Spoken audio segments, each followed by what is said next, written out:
Don't rush. We have time. We don't want you injured. Okay, is everybody just ready? Thank you. Well, good evening, everyone, and thank you for coming. This is the regular meeting of the Police Advisory and Accountability. Esta Interfel. es la reunión regular de la Sorry, Comisión de sorry, Policía. he's not. One second, Mario. It looks like you got kicked out. Let me put you back in the Spanish channel. That's not a problem.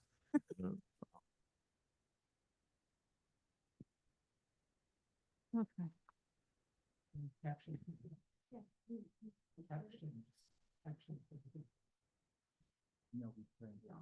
It went so smoothly last month. I know. Oh, okay, Mario, can you talk in again? Just we'll test it.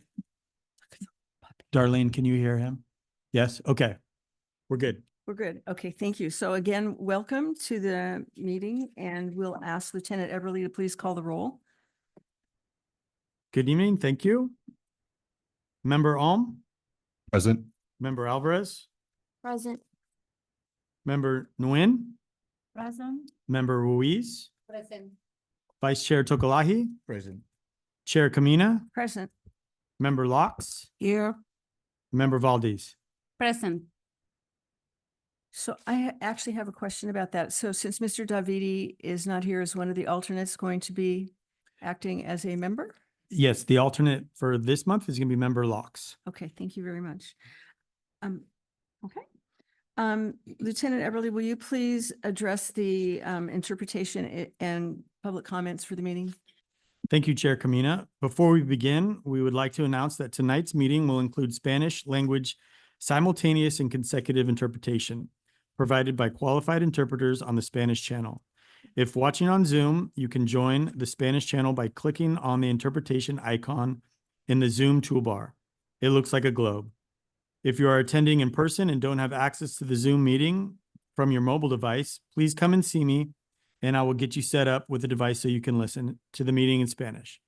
As a reminder, we ask that everyone participating tonight speak slowly to allow our interpreter to effectively express your comments. Go ahead, Andrew.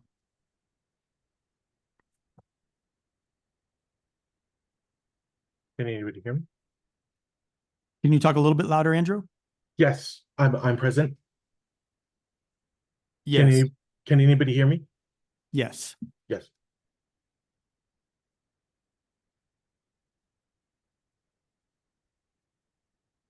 Can you, Andrew, say that the purple lines in Spanish on this channel? The purple one. I'm so sorry. So is it myself or Mario doing the Spanish translation? Mario is in the Spanish channel. You're on the English channel. So just for this first part, we need you to translate what I just said on this channel for the people that are not aware of how to get the Spanish language interpretation. Okay, I'm so sorry. Antes de empezar, queremos anunciar que la Junta esta noche incluirá interpretación simultáneo y consecutivo en español de parte de intérpretes calificados en el canal en español. Si está viendo la Junta en Zoom, puede unirse al canal en español con solo oprimir el símbolo gráfico de interpretación en la barra de herramientas de Zoom, que aparece como un globo. Si está atendiendo en persona y no tiene acceso a la Junta vía Zoom, de parte de su teléfono u otro aparato móvil, por favor abórdame y yo le proveeré algo para que escuche la Junta en español como recordatorio. Pedimos que todos los que participarán esta noche hablen despacio para dar tiempo a que los intérpretes traduzcan sus comentarios de una manera eficaz y efectiva. Thank you, Andrew. This meeting tonight is being recorded and members of the public can watch online or listen by phone by calling 669-444-9171 using the meeting ID 898-5264-7245, the pound button. There will be an opportunity for public comment for those participating in person. Each person will have 2 minutes to provide their comments. We invite each of you to introduce yourselves by name before presenting your comments. We are offering closed captioning for this evening's meeting on Zoom. Select the live transcript button on the Zoom to enable this feature.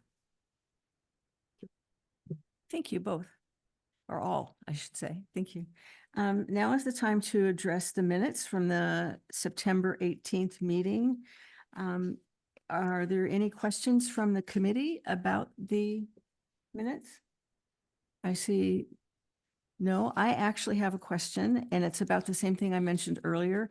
On the minutes, it doesn't, that I have, it doesn't differentiate which member was an alternate and which member was an actual member. And I'm just wondering if we can do that in the future to keep just to Yeah. be clarified. And we can fix it for this Okay. agenda too, It's so we'll make a note. Not a big thing, but I think we just keep the record straight. Absolutely. Thank you. Okay, thank you. Any other, no comments from the committee? Then are there any comments from the public as to the minutes of last meeting?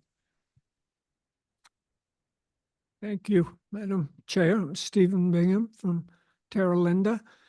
And I have a comment on the use of the word accept. As you all have noted, the minutes talk about a presentation of a report and ask that it be accepted by you, the committee. The problem with that word is that in the community, it's misunderstood.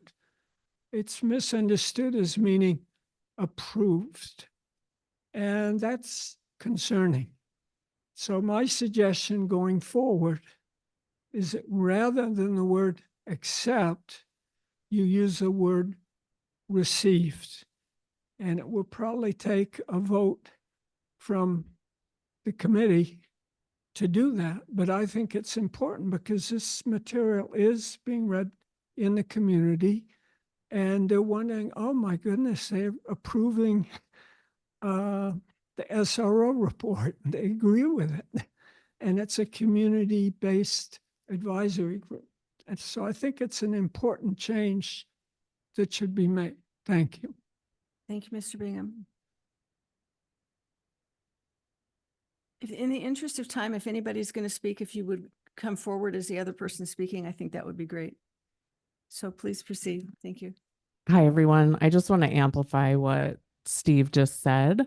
I think accept in the minutes is problematic for the reasons he just said. You're not really, what happens at this meeting is you get reports, you ask some questions, and then the police department brings back a report that you're supposed to accept. I think received is a much better indication of that. And I hope that you all will start not accepting some of the stuff and really questioning and saying, how does my community feel about this? How do the kids really feel about SROs? How do we really feel about use of force? What has actually changed since Julio Jimenez Lopez was brutally beaten? What has the department done to ensure this never happens to one of our neighbors again? So I hope you'll keep kind of pushing. You're here for a reason. You're powerful. You're representatives not only of yourselves, but of community members, and especially those most negatively impacted by policing who have lived experience with the criminal legal system and can tell you what works and what doesn't work. So please listen to them and amplify their voices here. Thank you. Thank you for your time. Anybody else is speaking? Public comment. No, this is public comment on the minutes. Okay. So it looks like there's no further public comment. So we'll close public comment at this time regarding the minutes. And I'm now seeking a motion to, and a second to approve the minutes as hopefully amended with that one suggestion. Madam Chair? Yes. Can you hear me through this? Can people hear me through this? Okay. Madam Chair, I'd like to make a motion that we accept the minutes as amended by you. Thank you. Yes. Is there a second? I'll second that. Okay, thank you. So moved and seconded, all those, well, I have to go, have Lieutenant call the roll in. It's okay. Please do. Member All, Approve. Member Alvarez, Approved. Member Nguyen, Approved. Member Ruiz, Approved. Vice Chair Tokalahi, Approved. Chair Kamina, Approve. Member Locks, Abstain, I regret that I did not read them. it.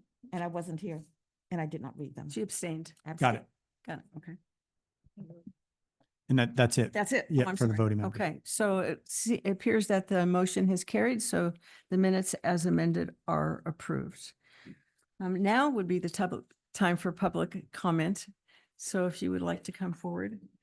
And just to know, we're keeping it to 2 minutes, so thank you. Thank you. I have to note, first of all, there's no ADA accommodations for the deaf. There's no captions and there's no listen everywhere. So I'm pretty shocked because that's something that usually happens and should be happening anyway. It's just like having a ramp for Sure. people with wheelchairs. Here's what I have to say. I urge that this committee research the issue of prostitution stings and recommend, request, and demand that the city police department never run any of these operations ever again. I did send a letter, and the reason I'm suggesting it is because it intrudes on the privacy of individuals, and 70% of the people who have been arrested since 2007 are Latino. Operations like these single out Latinos through their methodology. Imagine an operation like this singling out Jewish people for doing something in the privacy of their own homes. Because 70% of the people arrested in these operations are Latino, that tears at the fabric of their community. And when the larger community, those of us who are white, see all the Latino names, it only adds to the prejudice that they already might feel regarding the community of Latinos who reside within the community. So I urge that you work on this issue and do as I suggest. Tell the police department not to ever run an operation like this ever again. And I have loads more research on this. And as I wrote in my email, I remain ready to assist you on this most important issue. Thank you. Thank you. Are there any other general public comments? Good evening again. I have a couple of comments, partly procedural. Very few people attend these meetings, and I would like to request that the committee consider expanding the amount of time people can comment publicly. Typically, it's 3 minutes. It could be 4 if there's just very few people. But given that people who do come here are an important part of the community and they're working with the community, I think it's important you hear that, and just restricting it to 2 minutes, I think, is extreme. Number 2, I would also like to request again that people be allowed to comment who are on Zoom. I know that this, and if this is only the city council that can decide, then so be it. But it seems to me you have the authority to set your own procedural rules. And there are people watching and they're frustrated because things come up and they can't comment. The third thing I want to mention is I went on the website and this thing popped up, which was recruitment of police officers. And I thought, oh, that's interesting. And I don't know if you all have looked at it, and I'd like to have this just circulated. And so that they can all see it. It's a guy on a motorcycle. It's a guy on a motorcycle tipped way over, going quite fast. Hurrah, police. To me, it's symbolic of the police culture. Wouldn't it be different if the photo that pops up for recruitment was a police officer talking to a businessman on 4th Street, or simply to a citizen? Community policing. I think it says large on the fact the police culture is what we keep coming back to. It needs to be addressed, and it's symbolized by that photograph. Thank you. Is there any other public comment? Seeing none, the time for public comment is closed. Let's see, the next item is the 2024 personnel complaint agenda. Is that correct? Yes, and And who is just presenting that? the complaint, I will present that. Thank you. The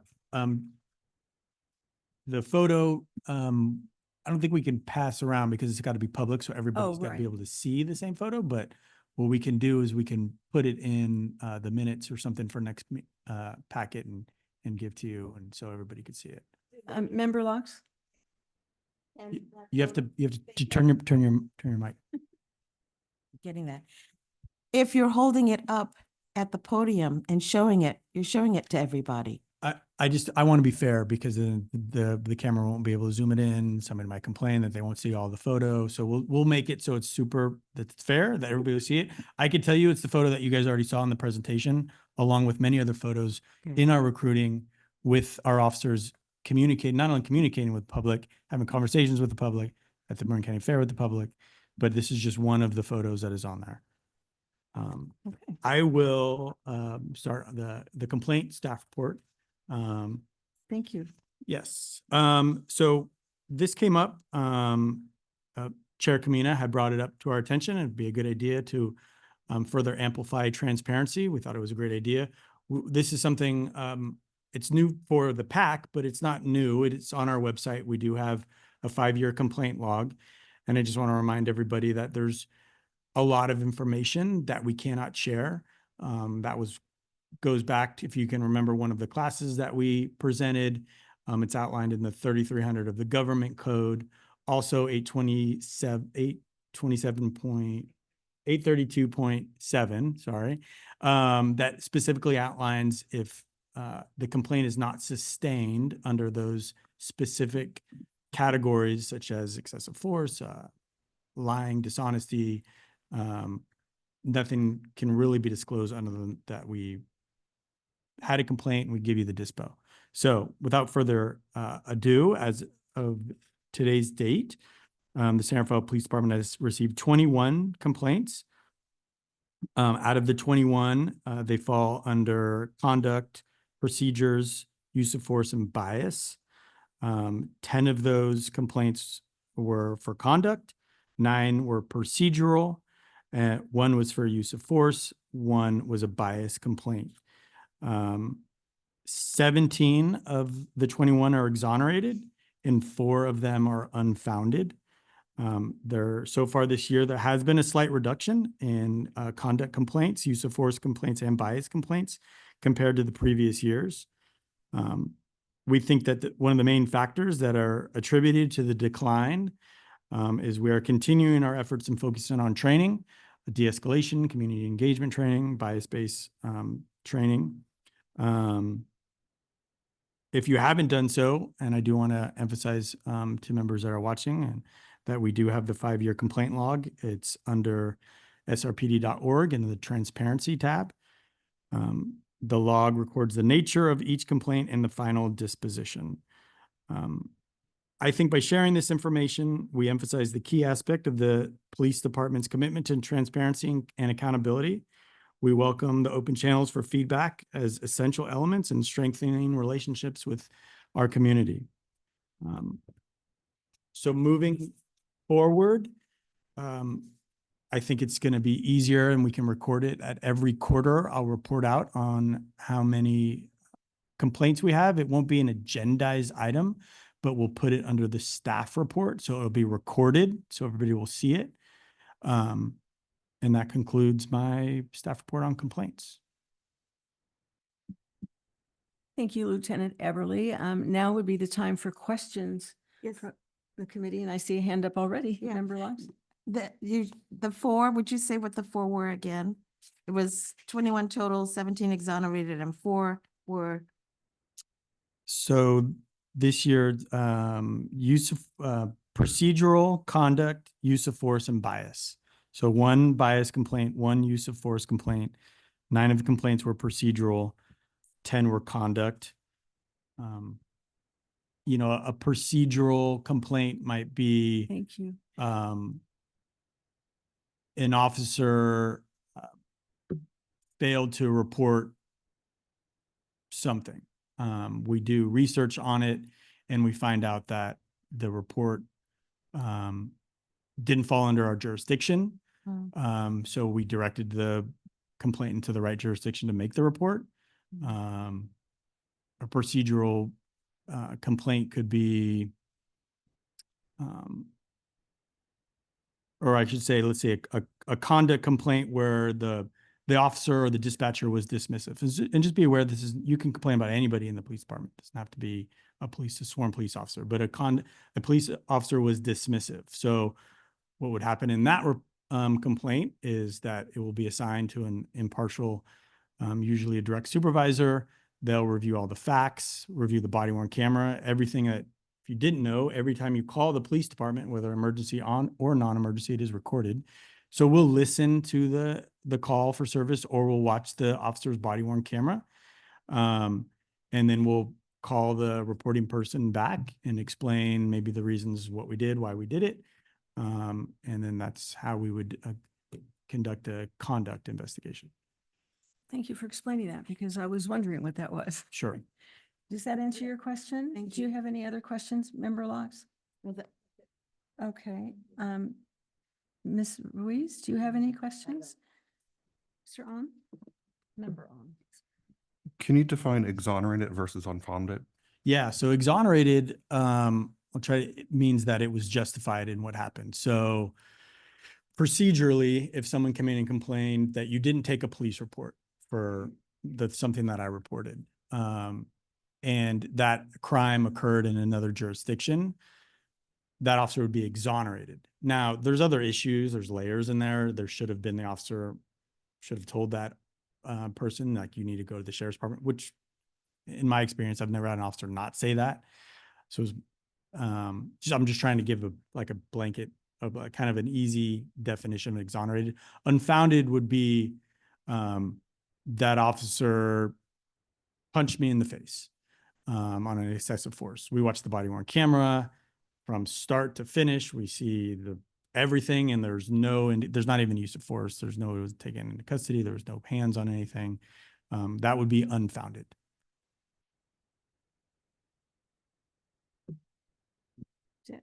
Okay, Mr. Takalai, Member Takalai? Yeah, I have a question. Can you define the bias complaint? Bias would be he pulled me over because I'm a certain protected class. Okay. The reports, like when you talked about these reports, does this include officers going out, do their run, they come back? How is that reporting system looking though? Do they? The complaint system? The reports that you mentioned, does that include officers who are going out on the field? When they come back, do they have to type up everything they do? No, they don't have to type That's a up different everything, kind but of everything is recorded on body worn camera. So if there is a call for service that doesn't justify a report, like I need advice on how to handle my child, and the officer just goes out and says, yeah, you can do this and that, and here's some advice. There's no crime there. It's just advice. There's nothing really that needs to be documented that the officer needs to write. I should say that everything is documented in a sense of an incident report. So when you call the police and a call for service is generated, it records everything that the RP or the reporting party said, that why they want the police out there, when the officer arrived on scene, how long the officer was there, how many officers were there. That's all in the CAD comments. So for those of you that did the ride along, it's that little screen that captures everything behind the scenes, but not an actual official police report. So there's an incident report and a police report. When the officers go out and do their runs, do they have to type everything, or in addition to everything recorded online? So in a police report, when a crime happens or something occurs where we need to document it, traffic accident, something like that, yes, the officer does need to document everything. Side note, there's a lot of new technology coming out that How's that looking for them? promising. I don't know, but Yeah, yeah. thank you. Anything else? Member Nguyen, do you have any questions? No? Ms. Alvarez? Nice to see your face. And Ms. Valdez, no, I see no more questions from the committee. Did I miss something? Okay. So are there any questions from the public or public comment on this topic?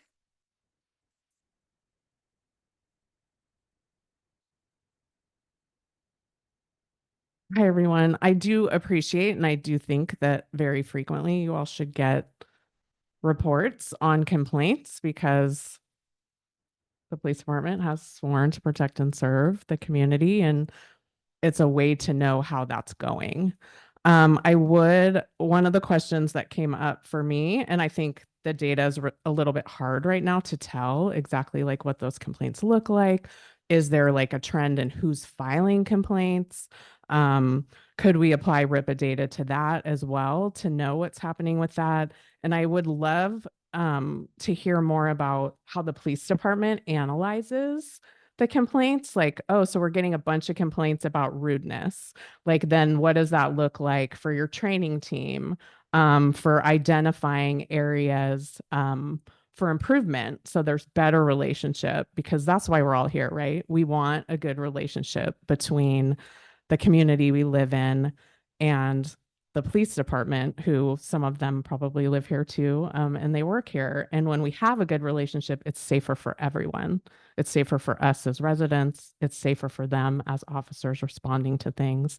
And so if something's coming up around rudeness, I am remembering back to when the video of Julio Jimenez Lopez went online, I called Chief Spiller and said, I am horrified at the way this officer spoke to someone without any dignity and respect, without acknowledging his humanity. And if there's a trend, she was right off the training program, remember, and we keep talking about police culture and what's acceptable and what's not.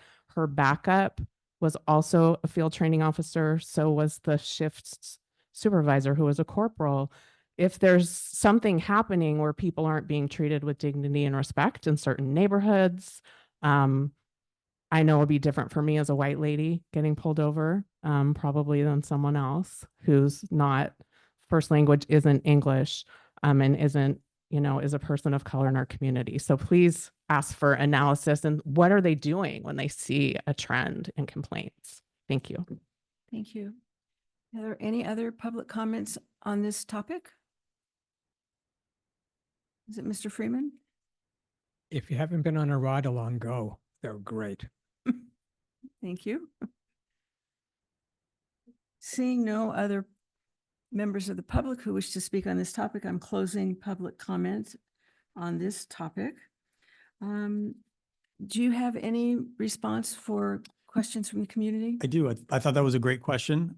We definitely keep a log in the Professional Services Bureau, as well as in the patrol, of all the complaints in a more detailed fashion, that because it's kept in a confidential manner. And when we do confidential manner, and when we do see a trend, there is definitely action to be taken, whether it be progressive discipline, whether it be training, all the way up to the myriad of discipline actions. So yes, we do. Thank you. I actually have a question. Are the complaints allocated geographically? Do we know, like, if one community is complaining more than another? Do we know that? Sorry. I don't know. I think that's confidential information. It is. I think so. This is the only thing we're allowed to give out per the penal code. Okey doke. Yeah. I'll have to work on that. Yeah. Thank you. Yep. Okay, so the next area is if anyone has any members of the committee have any comments on the topic rather than questions. Member Tokalai? I think it's very important for public to at least see some of these, answers to these questions coming from the public too. Even with us, the committee, like, it's very important for us to be aware, be updated with what's going on. These are the, maybe we can go by month, like maybe next month where we see the trend is dropping or getting higher, I know we're not gonna get access to all the details, but at least seeing some of the basics, data that we are allowed to see, will help, not just us, but to the public as well. So, but, like, I'm sure you guys are doing your best to put it together, accessing, I know not everyone in the public can access those. Some have a computer at home, they can access that, if they look it up online. Most of them, especially the, folks with, language barriers, not access to a computer. Maybe they can, I don't know, if they get transportation to go to a public library and get access to a computer over there. But if not, they'll probably have to ask one of their young family member to, pull up some of those info for them. But we do have those barriers outside, but it's very important to bridge those gaps, those informations to the public as well too. So, but thank you for putting it together though. Thank you. Are there any other questions or recommendations from board members? Okay.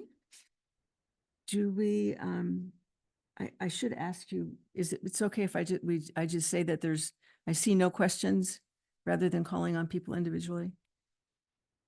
Looks okay to me. Yep, you could do whatever you'd I like, get to- yes. Okay, well, it looks to me like there are no questions or comments further, so we will close that topic. Thank you very much. Oh, it's not public time yet. Mr. Mr. Mind, I wanted to. I stand do up mind, and I forgot. want you to sit down because it's not public time, please. Okay. Thank you. There will be another moment. Okay, so the next agenda item is any feedback on the youth and policing presentation. So the topic is our last month's report from the San Rafael Police Department Youth and Public Presentation. And you have a report? I could just, briefly just remind everybody, we listened to Sergeant Michael Mathis, who was heavily involved throughout his entire career with not just SROs, it was just Youth and Policing was the title of it. And encourage you to give any recommendations on SROs if you'd like, or just in general, policing and the youth and how we can improve that relationship. Thank you. And I think we probably should say there was a public comment submitted by email that we received, and I certainly read it, and I don't know if we should comment about it here or not, but I think the topic was covered. Okay. But it now is a good time we have to toggle our interpreters. Oh, If you don't mind. okay. Thank you.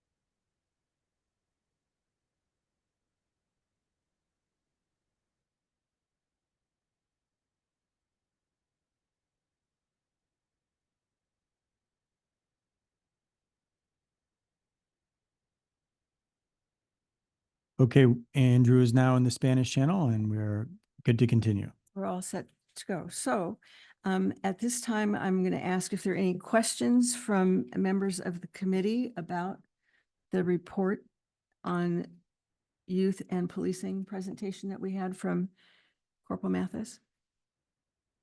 Why don't we start down this way? Ms. Valdez? I think my comment is related to the email that we received because since last meeting, I spoke with some families and yeah, they are like divided and wanted the SRO backs in the schools because they have like different experiences. So I think it's something that we like should like study more, and yeah, that's my only comment. Thank you. Thank you. Ms. Alvarez, do you have any questions about the report? I don't have any questions, but my only comment would be that the police should in some way be Speak up a little bit. in some way they should be communicating with youth instead. Not just SROs, but in some other ways, like maybe a program or like after school or like just in the public with youth. That's what I think. Well, thank you. Sort of like a presentation, do you mean, in the class? No, more friendlier. Ah, Yeah. okay, it makes sense. Okay, thank you. Not in school. Ms. Nguyen, do you have any comments or questions about the former topic? No. Okay, thank you. Mr. Takalai? I don't have questions, but comments. That's fine. We'll do it When all. it comes to youth, it's a very unique topic to me. I have little ones, and I used to work with a lot of little ones. I miss those days. Like she was mentioned, I think we need to take a really deep dive into this issue, and spend a lot of time on it, because it's affecting every part of the community, our city, you know. I think we really need to look at it, like take it seriously, very seriously, you know. It's affect teachers in the classroom, the kids themselves in the classroom. And as soon as they left home, you know, parents are worried. It affects parents the whole day when their kids are at school, because they're wondering like what's happening with my son or my daughter at school. There's also a lot of other elements that connect to that issue, you know, which I think school board, we have parents association, we have bus drivers, you know, we have facility workers at school compound, you know, there's a lot of stuff, elements, moving elements into this. And I think we should bring this back. I don't know, like if it's up to you guys, like I want to discuss more, I want to learn more about it, because it concerns one of the cornerstone of our city, our communities. They are the future of this city, man, you know, so yeah. Thank you for your comments. I'm next in order, I'll just comment that I do agree that there's quite a controversy about this. I certainly understand the public comment, and also note that several days after we had a presentation unrelated to that, there were some comments in the local paper that people wanted more security at the school. So I think you're right. I think that it's something that we have to consider and deal with. So, Mr. Ohm? I have no questions. I just want to add to the comments and put a pin in everything and echo what everyone has said. I really want to stress to City Council, I hope we can find some funding to restudy this and build a partnership with the school board trustees. I see us as a public committee body to be a good bridge to work with the board of trustees. I think there's a lot of dialogue that needs to happen. And also, I really want the students to be a part of that. Going back to that grand jury report from 2019, they even call it out themselves that they never interviewed a student, and that's just a disservice. That's all. Thank you, Member Ohm. Ms. Rees? Any No comments. Member No. Logs? No. Okay. Oh, please. What time did we receive that email? I'm sorry, say again? What time did we receive that email? Because I don't believe I I think got it was about 4:30. I have a copy if you'd like to see it. Yes, please. And just for clarification, I believe we accept public comment until 4 o'clock, and then it gets disseminated to the committee in advance of the meeting. So Thank anything you. that's received after 4 o'clock will will be distributed, but it may not make it to the committee in time. So just it's a reminder to the public that 4 o'clock is the time in which they have to provide comments in advance of the meeting, on the day of the Gotcha. meeting. Okay. So I think we've gone through the topic and moving along. We should now have our presentation on homelessness. Did I forget the public? Oh, my apologies. I'm serious. I missed page. Okay. Yes, Mr. Bingham. Now is the time. Thank you for Well, cooperating. I appreciate I it very will much. quickly say the thing I wanted to ask Yes. for the record is an appeal process on the complaints if they're not sustained, but we don't have to, I'm out of order in terms of time on that, but I'm Okay. interested in knowing. SROs, think about this as an analogy. The police department, the city have done this wonderful thing with SAFE. And we all know about SAFE, having other people in uniform, police officers go out to address issues, and it's catching fire all over the country. That should be the model for schools, involving students, no police officers with guns and uniforms. And I think if we begin to think in that frame, because there are some security issues in schools, we all know that, but there's a different way of dealing with it. And people of color, particularly who've had bad experiences, not necessarily themselves, but in their family, with interactions with the police, and they see the police officer and they kind of freeze. And that's not a good learning setup mentally for kids to feel excited and boisterous and teenagers and whatever. So I'd really like the committee, if you deep dive, and I encourage you to do so, to think about SAFE and how that model could be applied to the schools. Thank you. Thank you. And my apologies again.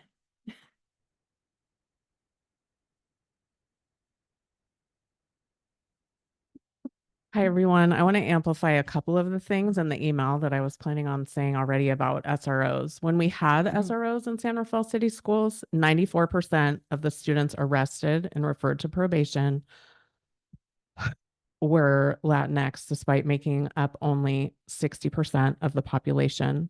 90% of students giving a citation were Black or Latinx, despite making up only 61% of the population. Let that sit for a little bit about how students of color and students with disabilities are over-policed when there are police on campus.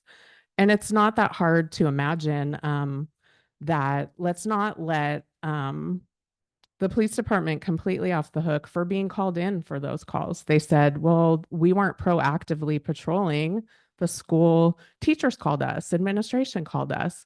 Well, that's because students of color and students with disabilities are seen different in our society.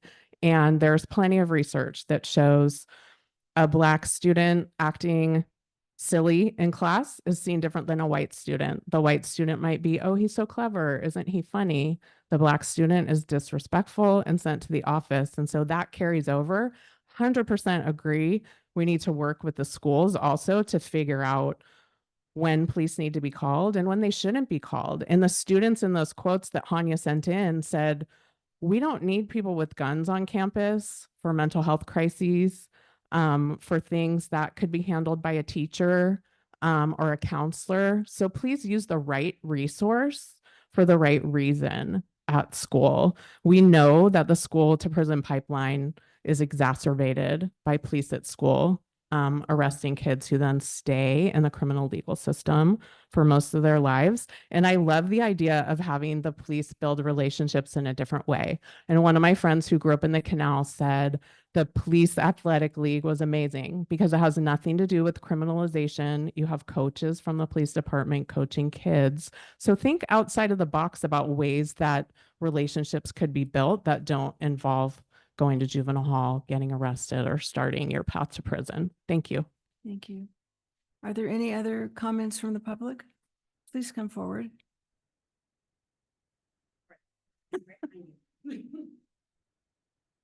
Thank you, Jonathan Freeman here again. I sit on the board of Youth Transforming Justice.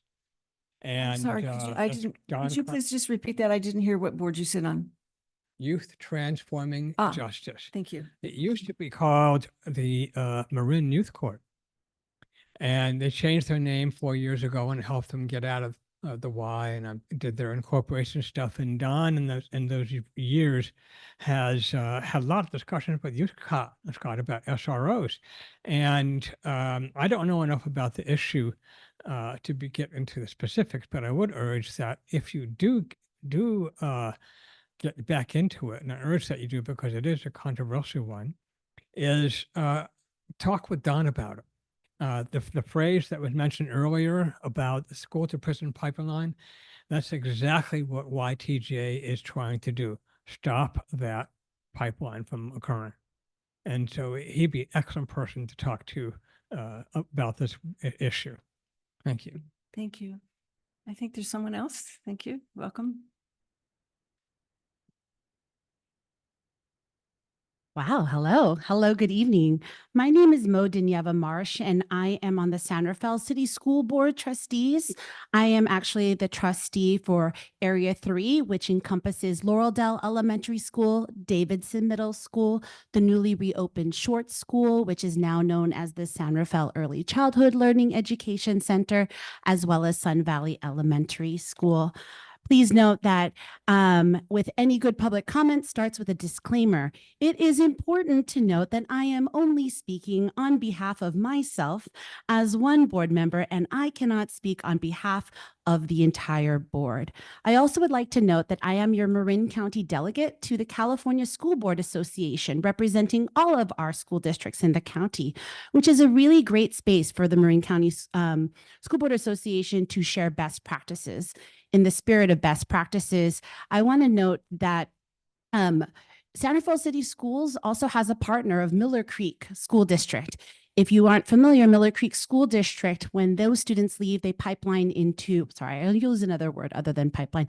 They will transition into Terra Linda High School. So in the spirit of partnership, I really encourage your board to really dig deeper about this issue in partnership with San Rafael City Schools, with Miller Creek School District, and even reach out to other school districts that have different versions of San Rafael SROs. For example, a school district that is comparable in size, Novato Unified School District, to be one note. San Rafael City Schools greatly appreciates the partnership with San Rafael Police Department on all matters related to safety and security. I am aware that our district leadership has been in current conversation with the San Rafael Police Department about the possibility of bringing SROs back to schools, possibly Davidson Middle School, for example, and other high schools. The process would likely take some time, and a final decision of the board approval and action would be at public board meetings. But as all of you have previously noted, deep conversation in partnership of young people, present alumni and community members in public spaces, trust takes time. And so if it takes time for us to do this, let's do this together. I do believe that your PAC board can be a bridge with San Rafael Police Department and our local school districts, and we could transform this model of how we hold community in spirit and transparency. Thank you.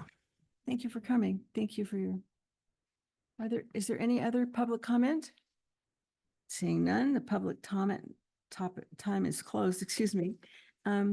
So I'll ask the board again if you have any comments or recommendations. No one? Any comment? Oh, Member Locks? Madam Chair, I have a question. Because these recommendations are Can written. you speak into the microphone, please? I'm sorry. I was trying to speak to you. Because these recommendations are listed as accept the reports, is that requesting us to take a vote on them? That is a question I am asking. I'm asking, is that a procedural question or No. which goes with what the community was saying About to receive the report versus accept means we What- voting on it? Yeah, I think that's semantics and it might be some procedural. Okay. What we're looking for is your recommendations. So that will go to the annual report, that will go to the city council. Okay, so I think we've had some recommendations from Mr. Takalai, from Member Locks, Member Alms. Are there any recommendations during this time? Seeing none, we will move to the next topic. Do we need to toggle?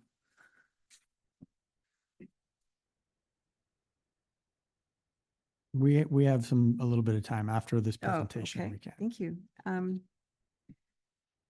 So we're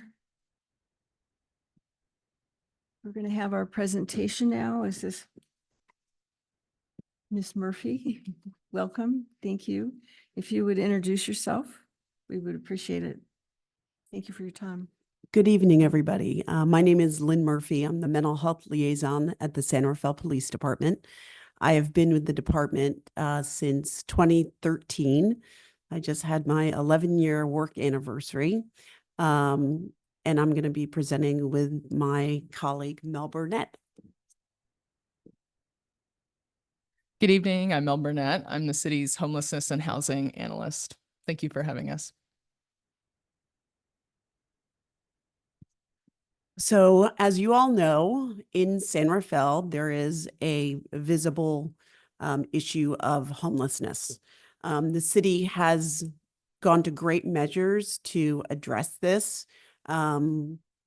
First off, they've hired my position, which is a non-sworn position, and it's to do direct outreach and engagement with people who are experiencing homelessness. My job is to create relationships with folks, to help them get connected to whatever resource that they might need. And through the course of that work, I have developed really strong relationships, not just with the clients who are experiencing homelessness, but with all of the service providers throughout the county who are doing the work to get people ultimately into permanent supportive housing. So here is the agenda for today. History of homelessness in Marin and San Rafael, briefly. Defining some common terms, some demographics of those who are homeless. Mel's going to go over the case law that has affected the city's response, and she'll be talking about what we are doing now. Chronically homeless is a technical term that is used to define a person who has been homeless for at least 1 year or has had 4 episodes of homelessness over 3 years. So if somebody has been homeless for 1 night, that counts as an episode of homelessness. So if over the course of 3 years, they have had 4 nights of homelessness, being on the street, unsheltered, which is a place not meant for human habitation. If you're sleeping in your car, if you're sleeping in a shed that does not have plumbing or electricity, that counts as an episode of homelessness. And that person also has a physical disability, a serious mental illness, or a substance use disorder. A serious mental illness, or SMI, is a mental illness that severely impairs a person's daily functioning. So some examples of those type of mental disorders are bipolar disorder, major depression, psychotic disorders like schizophrenia, schizoaffective disorder, and post-traumatic stress disorder. Those are all illnesses that can be treated effectively with medication versus those illnesses that cannot be treated, such as personality disorders, but can be treated with other treatment modalities. The great news is that through all of the collaboration that we've been doing throughout the county, we have housed 804 chronically homeless individuals in permanent supportive housing. Keep in mind that is 804 throughout Marin County, not just in San Rafael.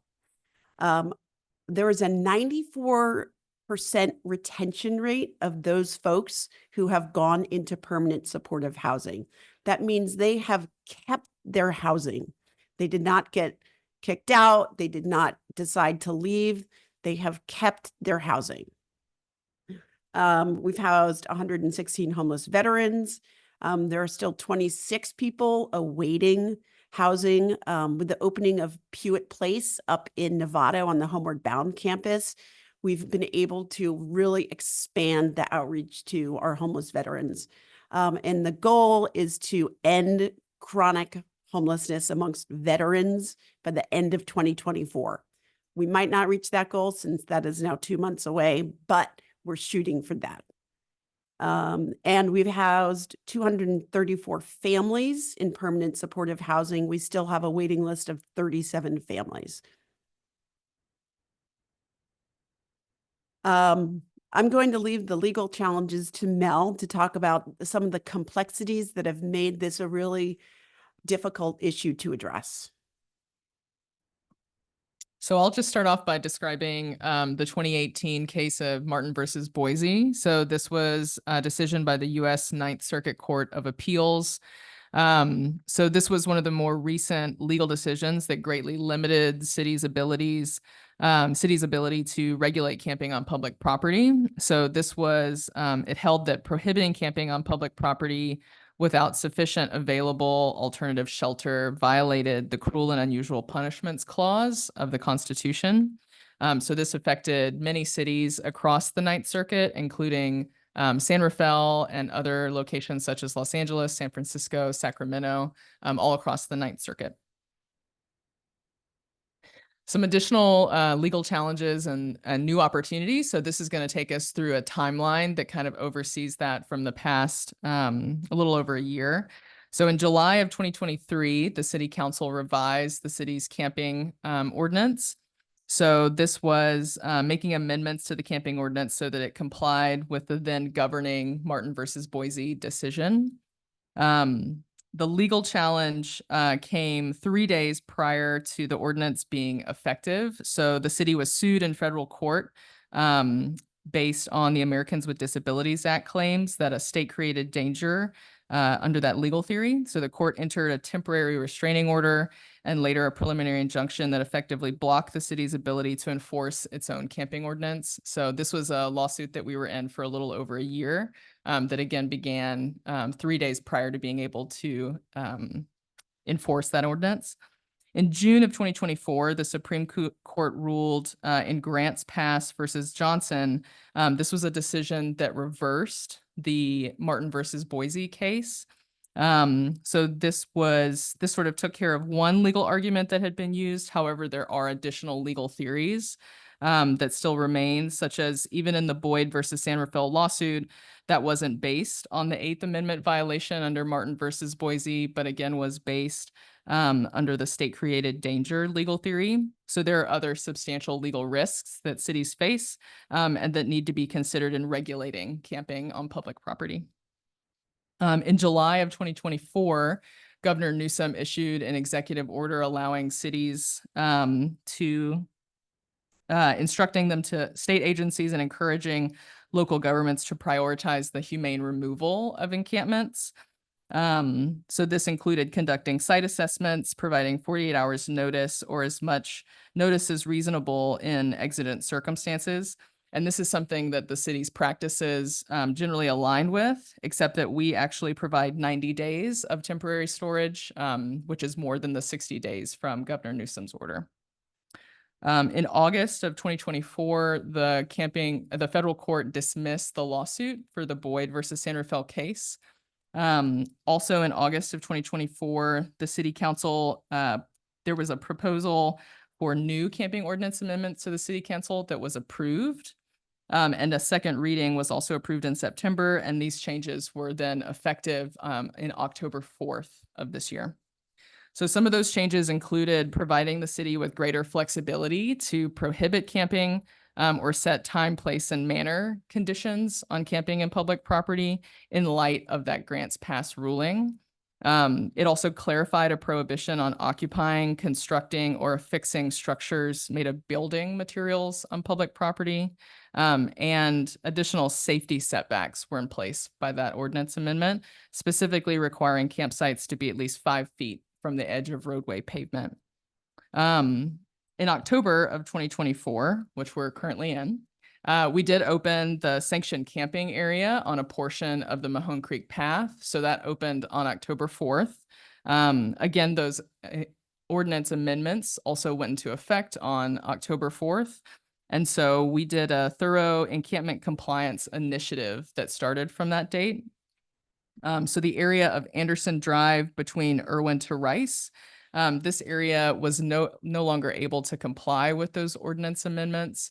And so those sites were noticed and vacated on October 7th.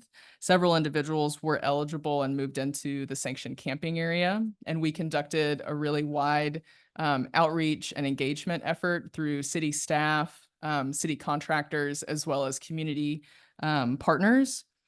The south section of the Mahone Creek Path has been closed to camping. That was through a city council administrative order. And so this was shown by other jurisdictions and similar programs that it's a best practice to create a no camping buffer around shelters or other similar outdoor sanctioned camping areas. So that was closed to camping as of October 10th. And it's been underway to be cleaned and returned to its intended use as a walking path. Many of the individuals who were camping in this area have moved into the sanctioned camping area. And then lastly, Anderson Drive between Lindaro and Irwin. So this area is still a location that people are allowed to camp as long as they're abiding by those ordinance regulations. And so efforts were made by the city and our contractors on October 11th to bring those existing sites into compliance. And again, several individuals from this area also moved into the sanctioned camping area.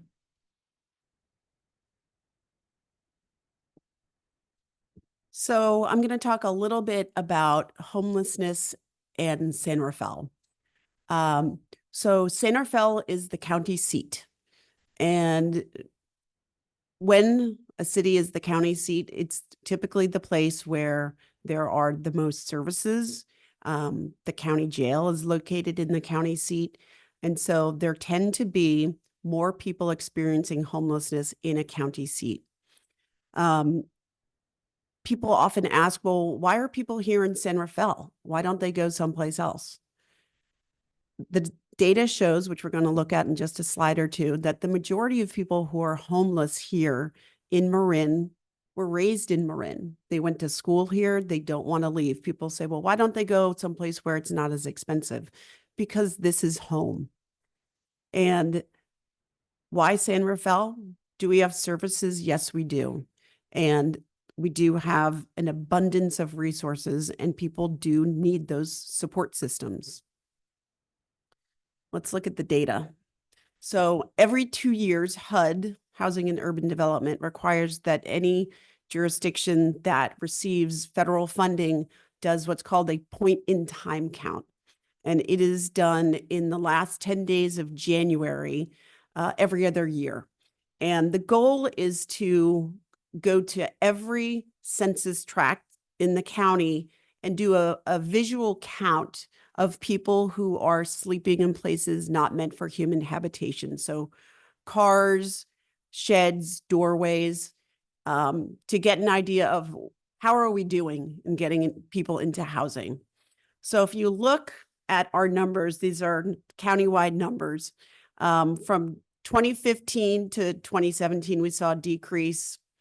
2017 to 2019, we saw an additional decrease. We were the only Bay Area county between 2017 and 2019 to see a decrease in our number of chronically homeless individuals. And then 2019 happened and COVID changed things quite a bit. Our numbers went up slightly to 1121. And this past year, we just came out, the county just came out with their official full report, and we are down to 1,090 chronically homeless individuals throughout the county. 28% of those are sheltered, so they are in one of the Homeward Bound Run shelters at New Beginning Center in Nevada or here at Jonathan's Place in San Rafael. 72% of those are unsheltered. Now, is this an exact science? No, but we feel like we do a pretty good job getting out there. Have we counted every single person? No, but we do a pretty darn good job. We have a pretty massive volunteer effort to go out and go out the crack of dawn and count folks. Prior to becoming homeless, there's a survey component to the point in time count as well. 62% of those were living in Marin prior to becoming homeless. 28% came from another California county, 10% came from out of state. 67% of those from this 2024 point in time count have been homeless for 1 year or more. I just want to look at the San Rafael data. So I know this is small and difficult to read, but in 2019, there were 161 unsheltered individuals. 2022, that jumped up to 241. In 2024 to 264. Some of that can be accounted by COVID and people not wanting to go into congregate shelter out of fear that they might get sick. And the shelter capacity has remained the same, but we're attributing that to COVID. Our sheltered numbers, again, in 2024, we were at 62, down from 107. So COVID probably had something to do with that. Did you want to add anything about the shelter numbers? I know you had an email from Gary.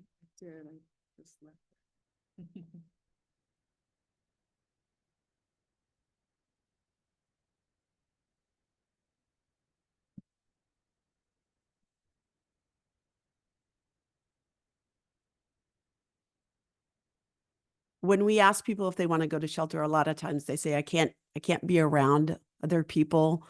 It's too hard to be sleeping in the same room with 3 other people. The new shelter at Jonathan's Place they've evolved. It used to be bunk beds before their renovation, bunk beds with, 16 people living in a big dorm style room. The current setup is much smaller rooms, no bunk beds, because bunk beds tend to remind people of institutions, and smaller rooms of 3 to 4 people per room. Yeah, so that was just shown also by a county colleague. So he had said that since the pandemic, shelter capacity has changed or adapted due to people's resistance to some of the congregate settings in shelters. So in some cases, this has resulted in additional capacity and renovated facilities. And in other instances, it's resulted in a reduced capacity, but with improved services and engagement and results. Yeah, so I'll just pick it up with the sanctioned camping area. So we just wanted to give an overview. This did open on October 4th, as previously mentioned. So we're on day 8 of operation. The site has 50 tents. This shows a little bit of a schematic aerial view of the site. And this actually shows 47 tent sites, which we had originally thought we would be able to fit, but our contractors were able to fit 50 tents in. We currently have 48 folks that are assigned and moved into those locations. So that's a really big success right now. It was a tremendous effort by San Rafael City staff and County of Marin Health and Human Services coordinated entry to be able to identify the folks who are eligible for this program through the grant, and then to go ahead and do the outreach and engagement in order to connect them to this program. So the location elements include, we do have program management staff through a company called FS Global. So they've been on site prior even to day 1 and part of a lot of the program development. We also have 24/7 security on site. This is both for participants' safety so that their belongings are safe, they can feel comfortable leaving their items. And so that's through another company called Defense Block Security. Both of those are out of Sonoma. It also has portable restrooms, provided drinking water, weekly shower service to the residents, and a communal tent with the ability to be a seasonal heating and cooling tent. And the County of Marin will be contracting for 3 full-time case managers and 1 full-time outreach worker, who will be dedicated to the individuals served by the overall encampment resolution grant that this is funded through. And that includes the participants of the sanction camp. And we've included some photos for you all as well. So this is one of the entrance gates and the sign. So this QR code leads people to a website on the city's website that's all about the sanction camping program. These are some of the tents provided. They're on top of platforms. This is one of the communal areas. The location that's right behind that shorter fence is a dog run because participants were able to bring pets into the site. And this is the community tent that can also be a seasonal heating and cooling tent. And that concludes our presentation. Chair Kamina, Time before to we- talk? well, I just want to say it was a fantastic presentation, Yes. and we will get you a copy of all those slides and publish it to the public as well. But yes, it is quick 2 seconds to toggle to the Toggle time. interpreters. Thank you. Thank you. Let us know when you're.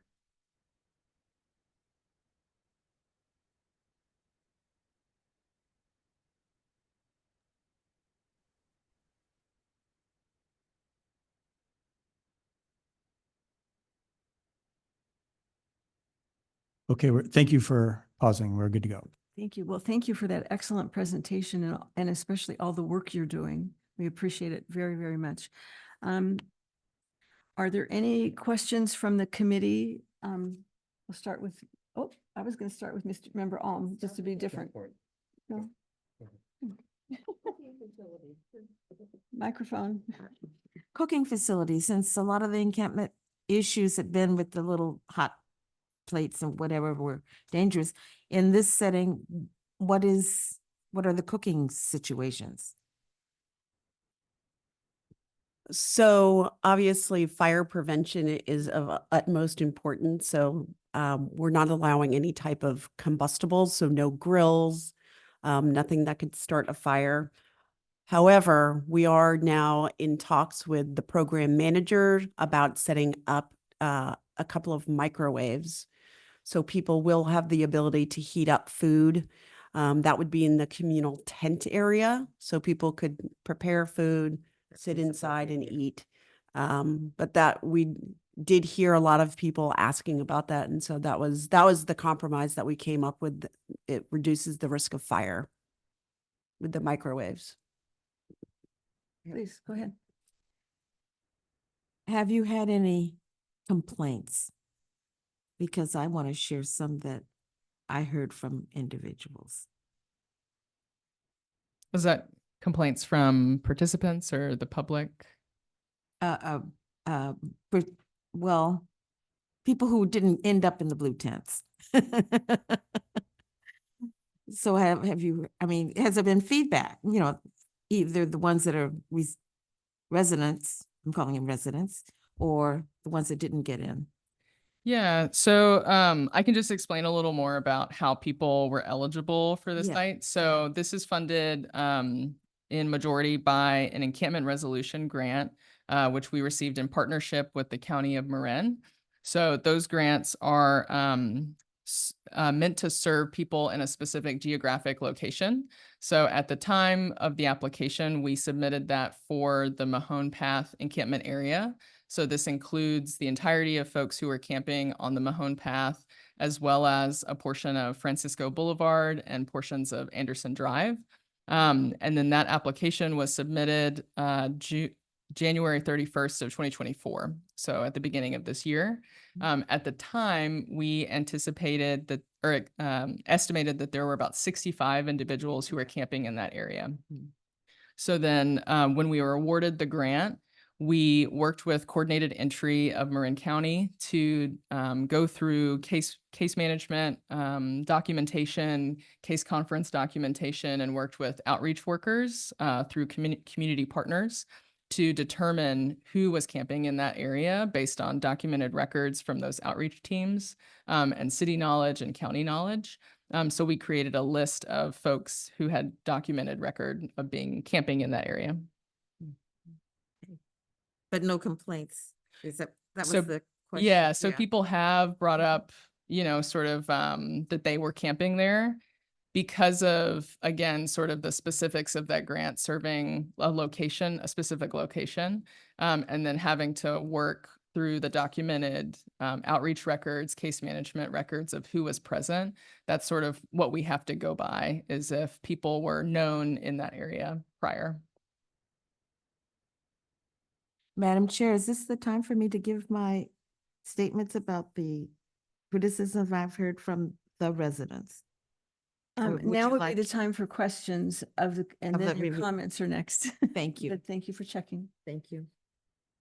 Member Ruiz, any questions of the Yes, speakers? my question is, how long they can live in this campament? How long? That's a great question. We're looking to run the program for 12 to 18 months. Thank you. You're welcome.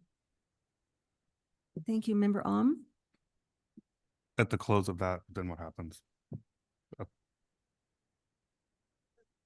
Your contingency plan. The goal is to get people into permanent supportive housing. This is not just, you can live in a tent for 12 months. We're going to provide all kinds of support through our community partners, the county, the case management teams that are going to be out there. So we can get people on a pathway into housing. One of the real benefits is with everybody in one location, we know where to find people. And we found this when we set up our SSA under the freeway. Case managers knew exactly where to go to find their people. Are we going to get everybody who is at that encampment into permanent supportive housing? I can't answer that. We might not. But the goal is to at least get them document ready. So they have their IDs, they've got Medi-Cal, they've got their birth certificate, they have what they need in order to get on that path and that launching pad. So I would like to be able to report back in a year to a year and a half that we've gotten, a large percentage of those folks into housing. So we've identified 65 individuals that would be applicable to this area, and we've homed 48. Do we know the whereabouts and locations of the remainder, or have they declined? There are still several people camping on Anderson Drive between Lindaro and Irwin. And as long as they are in compliance with the new ordinance, they can remain there. I noted that the ES Global, that's the case management company, FS. Mhm. the FS Meyer. So there's a 48-hour gap in service. What days of the week will that be? Are you talking about the weekends? Is it, I don't know. It wasn't really specified Yeah. in our packet. So they're currently working 24 hours Monday through Friday, but we quickly learned that we need to have them on site on the weekends as well. So we're looking at modifying the schedule, perhaps not having them for 24 hours Monday through Friday and supplementing those hours to the weekend. That would make sense. It seems logical. So everyone signs a code of conduct. What's the process for, is there like 1, 2, 3 strikes? How does that work? No, there isn't a specific strike. So certain aspects of the code of conduct, obviously, depending on the severity of the violation, may result in immediate exit, just based on the severity of what that would be. And then the program management staff, along with their case managers, when they're assigned, will be working with the participants to be able to comply with the code of conduct. And it's really general good neighbor practices that we're asking for. Good. Thank you. And then the security company, I know that will be doing daily incident reports. What's going to be the transparency of that? Will the public be able to get some light on that? We'll be looking at returning most likely within 6 months, probably to a city council meeting to provide some of that transparency. We'll also be providing updates through the homelessness newsletter and the website. So some of those possible trends or aspects may be included in those updates. Okay, thank you. Thank you. I have several questions. If one family or person that's in the tented area does get housing, can someone that's in a compliant, the other area move in during this time? Do you know what I'm saying? If you have an empty tent, may someone else move in? So what we're currently thinking, and this is still in play, up through the 6-month mark, Okay. we will fill those tents. So if we house 10 people in the next 4 months, we will fill those 10 tents.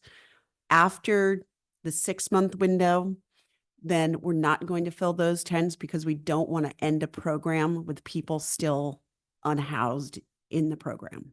Understandable. One of the questions I have also is with regard to non-compliant tents. Like, for example, when I was coming today under the freeway, there's a new little shelter. And so what happens with those? They will get noticed. So our open space ranger or any police officer can put a 48-hour notice to comply with the ordinance. And we do our best to go out and outreach. So they will get the physical notice, the paper notice, and I will go out and talk to that person if I can find them. Sometimes people, are not readily available.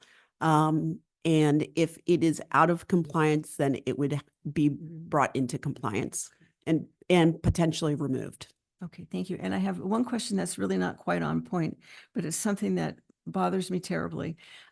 Sometimes in the area of 3rd Street or in that Irwin, that intersection, I often see families with children, asking for funds or whatever. And do you have any contact with, I always worry about the children. Do you have any information about that? I do. Are you talking about right at the Shell gas station? And sometimes in Montecito. Yeah. And I have tried to connect with those folks. They tend to be much more private and not wanting to engage with the services that are available. And do you think that they're local immigrant living here? That I I've can't heard- say. Yeah. I can't say. Thank you. I appreciate it. Mr. Tokolai, do you have any? I have comments, I'll wait. Madam? Yeah, I have a question. In the long run, you say that they can stay from 8 to 12 months.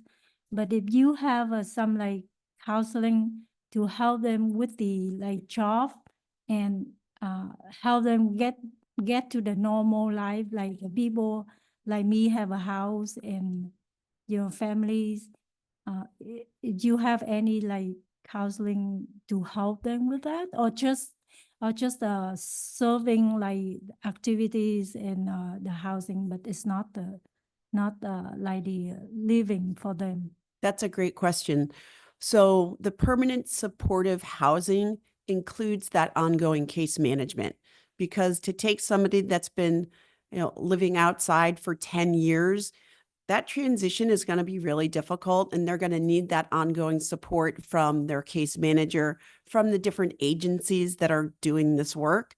So that might mean checking in once a month or more often if necessary, to make sure that they have everything that they need. There's food in the refrigerator. Do you need help going to the grocery store?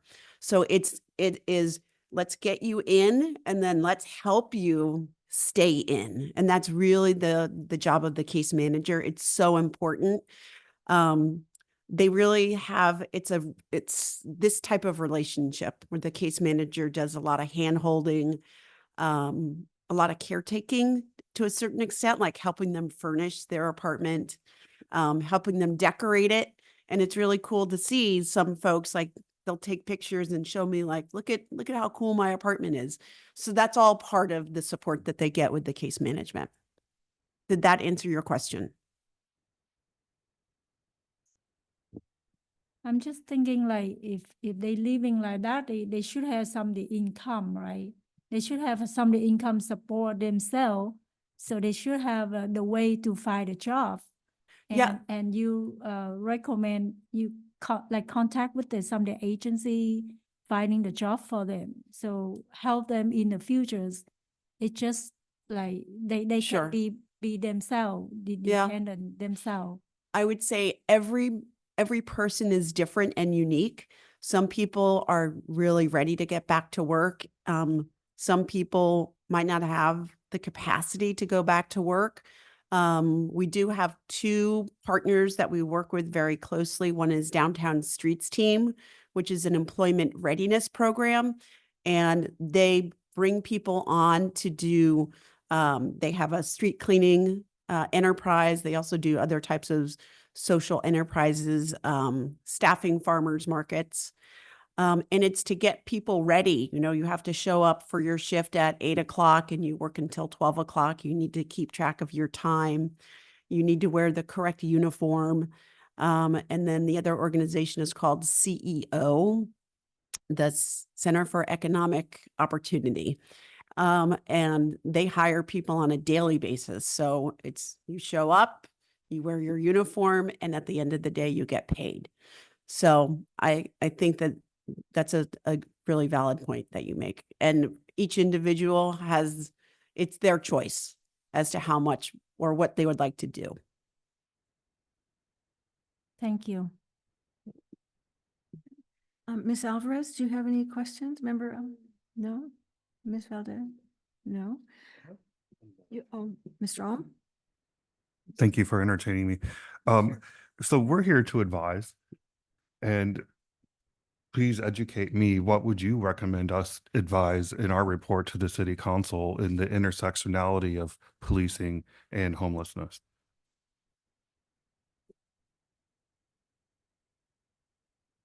I think to continue doing a lot of what we're doing, which is building these relationships.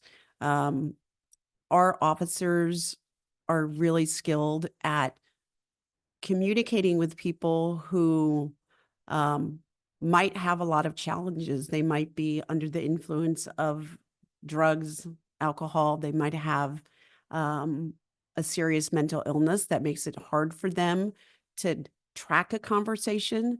So here in San Rafael, all of our officers are CIT trained, which is a 40-hour mental health and substance use class. It's crisis intervention team. A lot of people think it's crisis intervention training, but it's team because you need to work with all of your partners.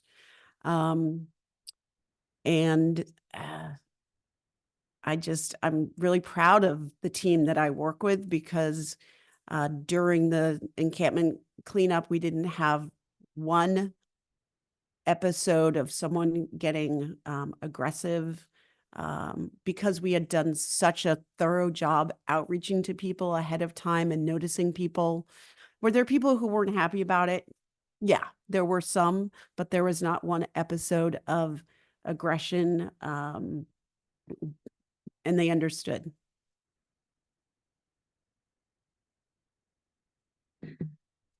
Thank you again so much. Now would be the time for any questions from the public or comments from the public. 1, 2, 3, go for it.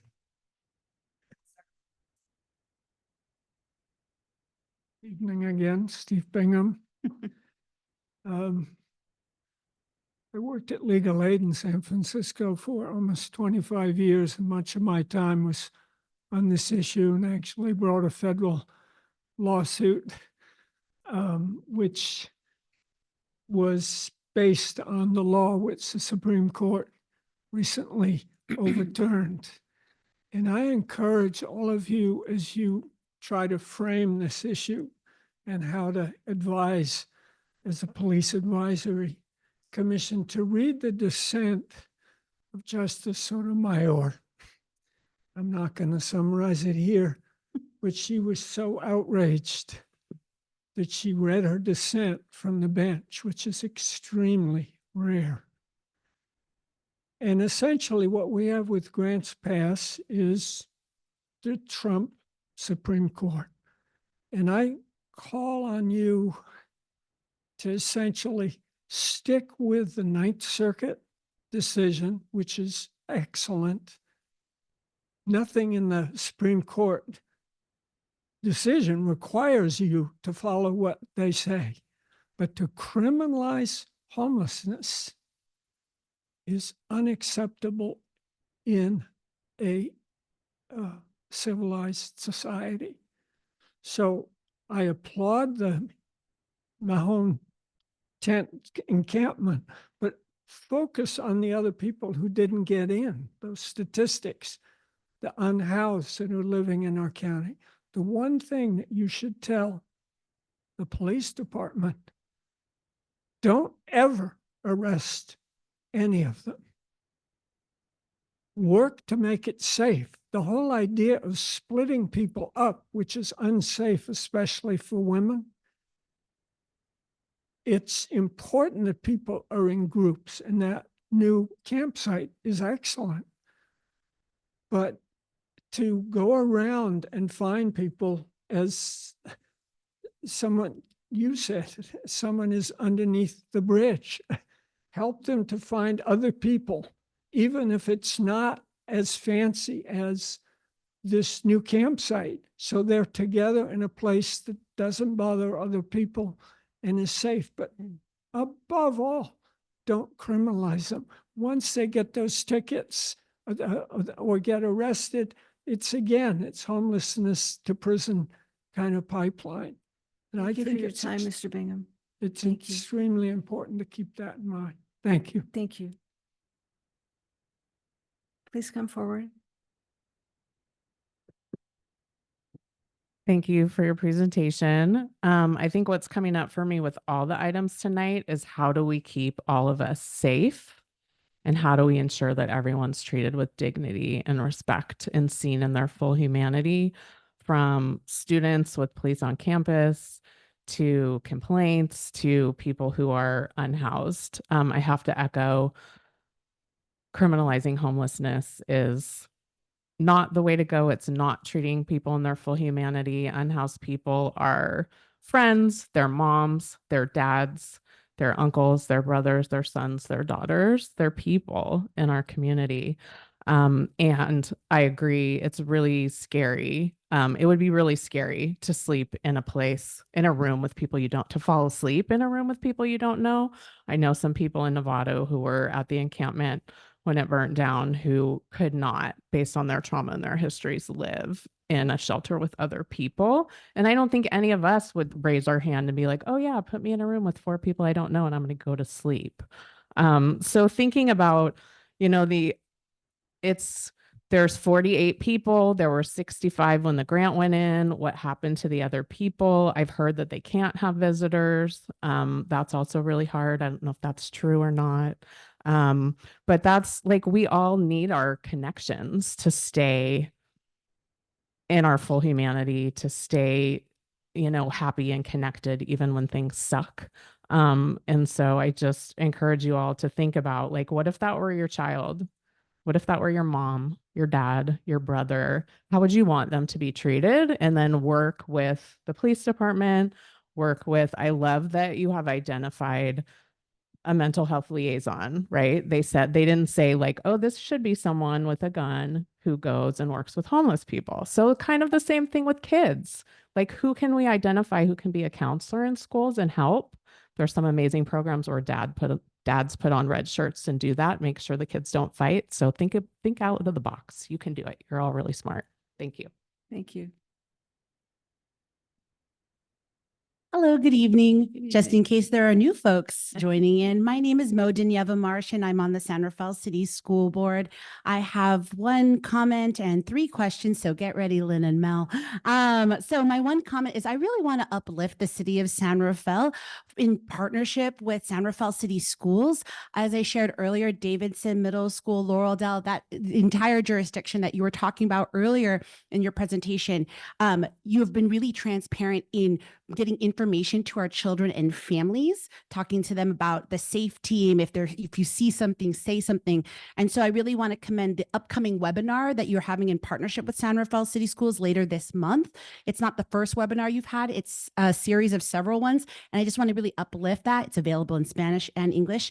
And if you haven't seen the past one, I encourage you to go to the San Rafael City City website, because that's an amazing tool that you've uplifted in real-time data as well. So it's a great. So the 3 questions in your presentation, you had a photo of the sign for the sanctioned camping area.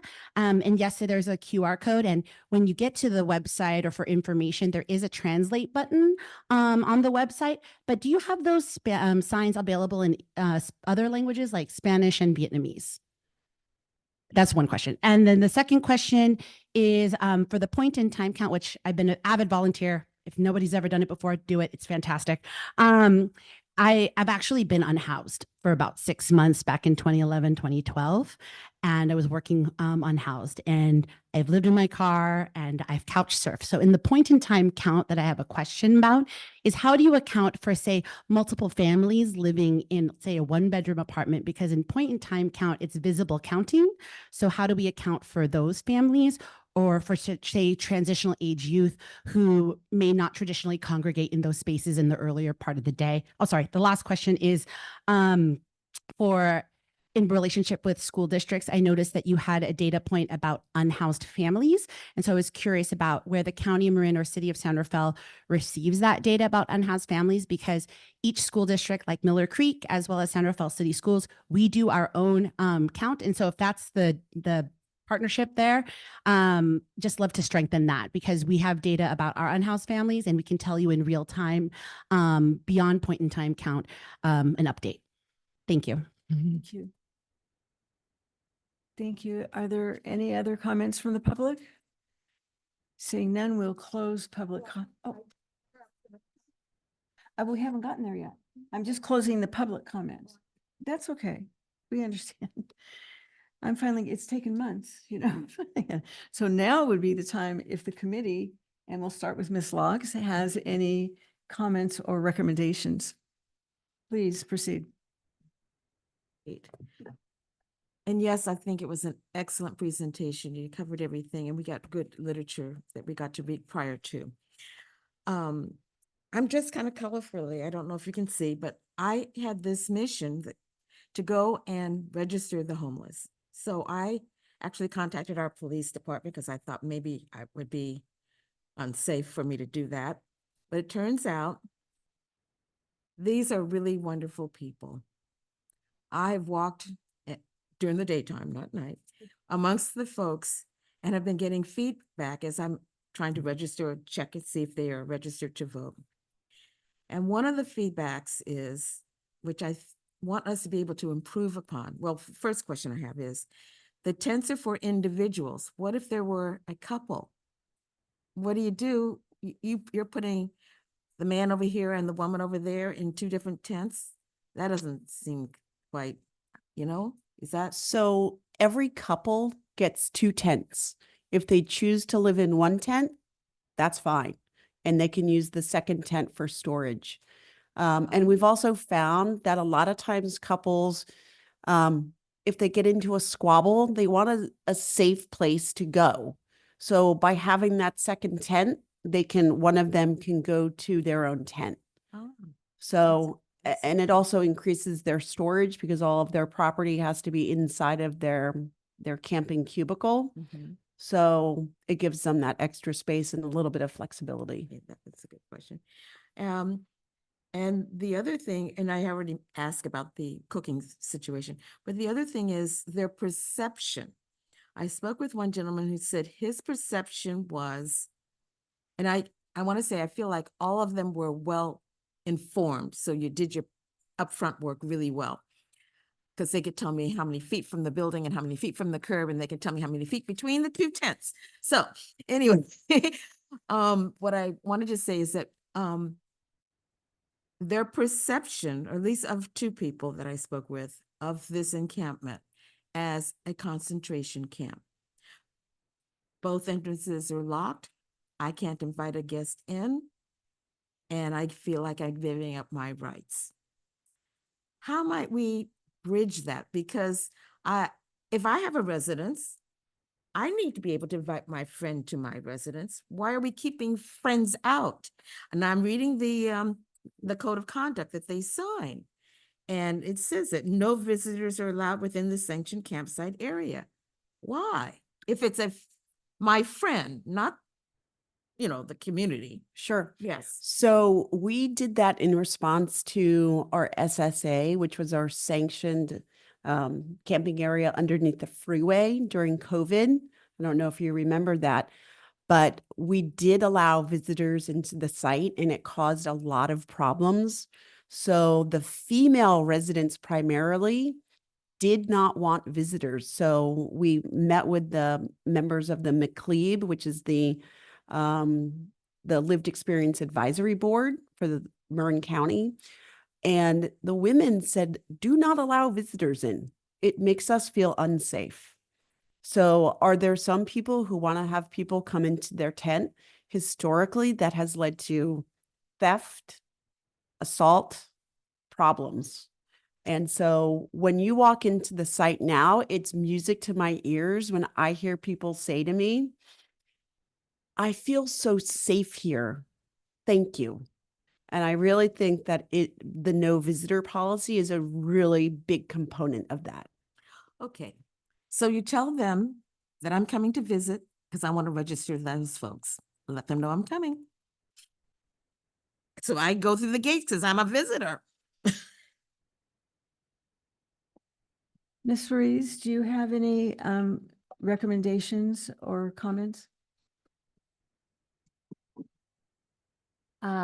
I don't have any recommendation, but I would like to say thank you.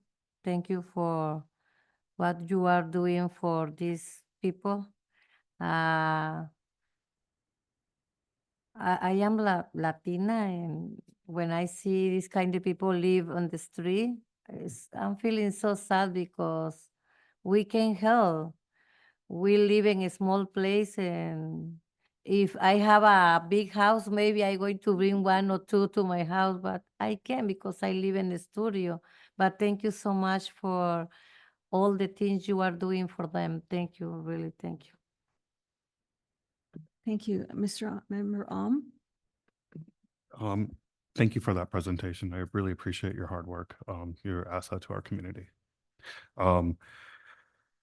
If I have a recommendation, I just want to put a pin in what I asked and make sure that we add into our report that we are appropriately staffed and appropriately funded so we can maintain the services that we're providing in a humanistic and empathetic way.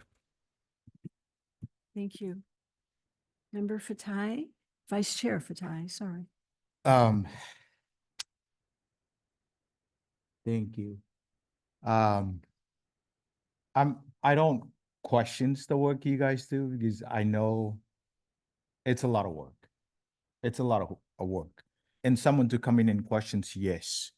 And this, I think this is one of my recommendations is on the importance of educating the public about this issue, because there's a lot to it that we don't know. It also goes back, it might goes back to all those complaints call, because some of the call come from folks in the public, you know. And I know like a lot of these calls come from folks in the public, which will goes to the police force. They'll send some people in. The comments from the public about do not, discriminalize or criminalizing these folks. Yes, we do not want to get to that stage, but it's also a result of a lot of different elements in the community that doesn't understand these population. You talked about the SMI, severe mental illness folks, which mix with folks that, got into drugs and alcohol and other issues. Those high percentage of folks who grew up in Marin County, they have families here. The reason why I'm talking like this is because I spend a lot of time on the field and I do this work. And that's why I don't want to question your work, because I know what it takes to do this kind of work. To the comments about, the point in time count, I've done it a few times. I've spent a night at the shelter during winter, which my family, found out after. And I also get a call from the county folks because they see the list of people and my name was on it. It was like, you're homeless? It was like, well, there was so many complaints from these folks about the shelter. So I want to go in and experience that. Yes. I was in the room with like 8 people. And it's scary as hell, So experience, but it's also, I want to be there to learn. And I think my point is like safety. I also want to thank you guys for the work that you do at the Mahone Park, because it's close to those school area, Davidson and Lauderdale. And I know there was on paper, Marine IJ, there was like all kinds of stuff about safety for these kids. And I'm glad that that work is, we're seeing a lot of those works are moving forward. So thank you for that. But I also just want to push this to recommend to do a lot more outreach on educating the public. What do you need to know about their needs? Not everyone needs housing. We all know that. The majority of them, they just want to be outside because they love to be outside. They choose to be outside. When you send a caseworker to work with them, they'll ask those questions. They're like, hell no, I do not need housing. And if they need housing, it's a break for them. It's like a vacation, right? They go on a vacation for like a few months. They're like, I'm going back on the street because that's where we belong. I choose to be on the street.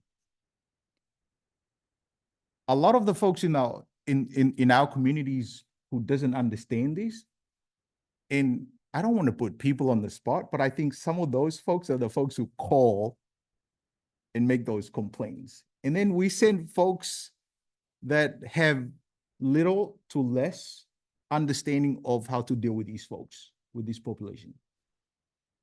I recommend to bring this thing back again, like we mentioned before.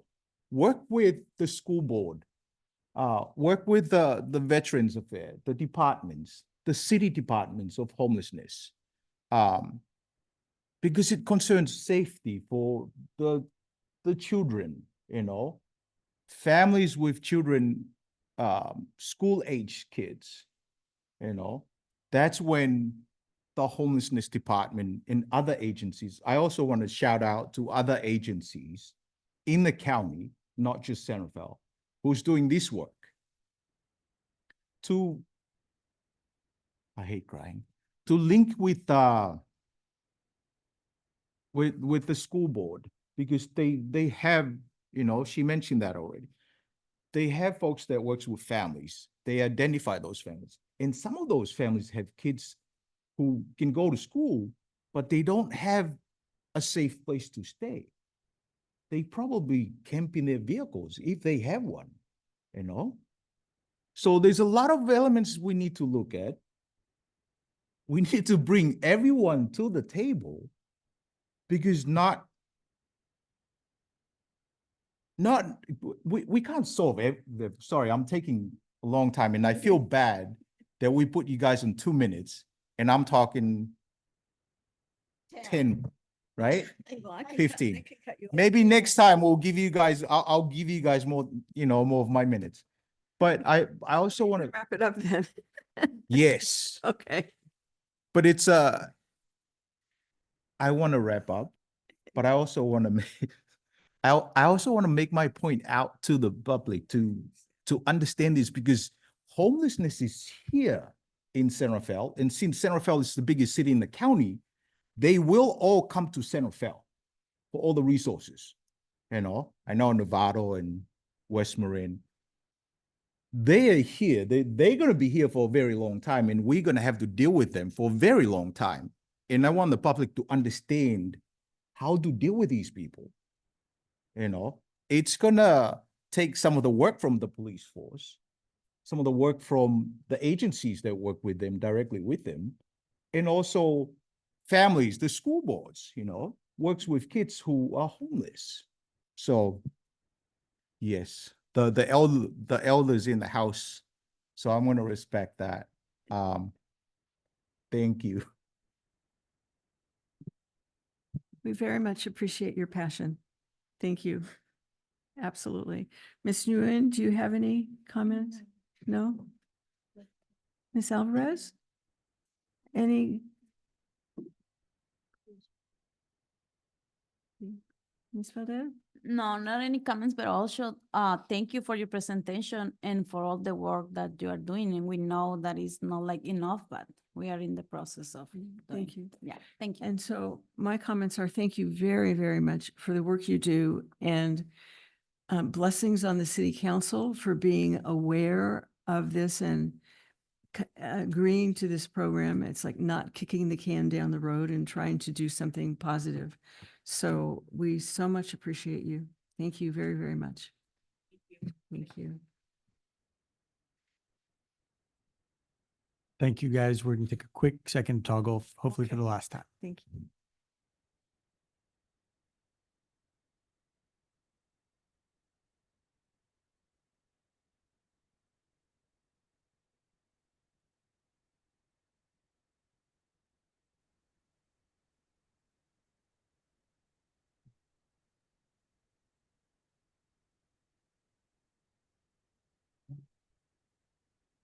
Okay. Oh, okay. We're ready. Yep. Ok, estamos listos. So we're back. So now would be the time for a staff, Ahorita es, I believe. Hold on. And Andrew should be now in the Spanish channel. Sorry about that. So Mario, you can just stay on the English channel. Is it time for the staff report? Do you have a report by chance? I don't have a report this time. Okay. No. Just a reminder, November will be our last meeting of the year. We will go over the annual report as well as a tech demonstration or presentation. And we'll be picking a new chair and vice chair, as well as the dates for 25. Okay, we'll all be ready for that. Thank you very much. And so now is the time for committee reports. Ms. Valdez, Member Valdez, do you have anything to report? Yes, and we'll do it in Spanish this time. Okay. Es acerca de los ride-alongs. Para mí fue una experiencia muy buena. it's about the ride along. To me, it was a good experience. Aprendí mucho. La oficial con la que estuve explicó los procedimientos por qué actúan de esta manera. The officer that I rode with explained why they do the proceedings in that way. También percibí que fue una oficial empática con las situaciones a las que acudimos. And also perceived that there was an officer that was empathic to the situations that we went to. Y me gusta que es algo que está abierto a todos, que cualquiera lo puede hacer, no solo los miembros del comité. And I like it that it's something that anyone can do it, not just the members of this committee. Gracias. Thank you.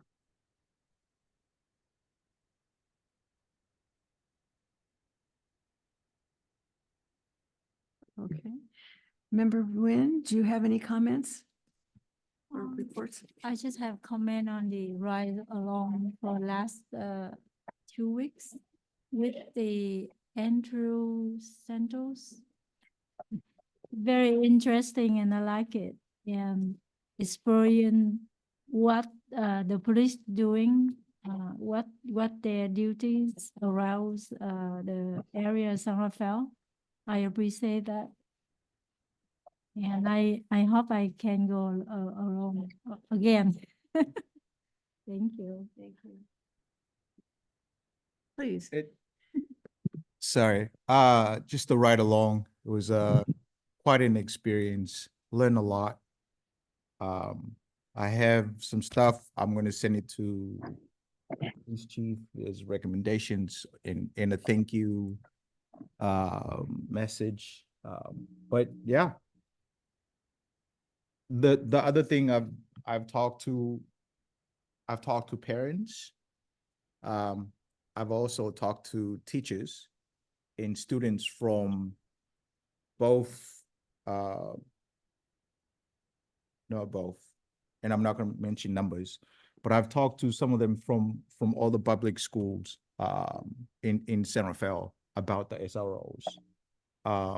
There's a lot of mixed feeling about bringing back SROs, and it's also bring out the point that one of the public comments brought up about, like they like the idea of having, a person from the force at school, but maybe not carrying guns. There was also suggestions thinking outside the box, like maybe have, talk to a parent from, the parent association or a school counselor, or, a mental health liaison, like what, they're doing with the homeless folks. So there's a lot of that too, but some, teachers are pretty concerned about safeties, for them and the kids too. So yeah, it's an ongoing conversations on that, but I know the school board have the plate full with that too, so. Thank you. Member Alm? Thank you. A couple updates. I too had a ride along with Officer Jared McCarthy. It was an amazing evening. He is an asset for our community, period. We had a very engaged conversation, full of candor, and really enjoyed our discussions and our time together. With that, I actually met with Officer or Lieutenant Eberly, kind of went over all of that and had some feedback, and we discussed it.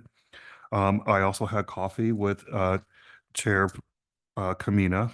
We just wanted to get to know each other, and really enjoyed our conversation, and thank you for that time.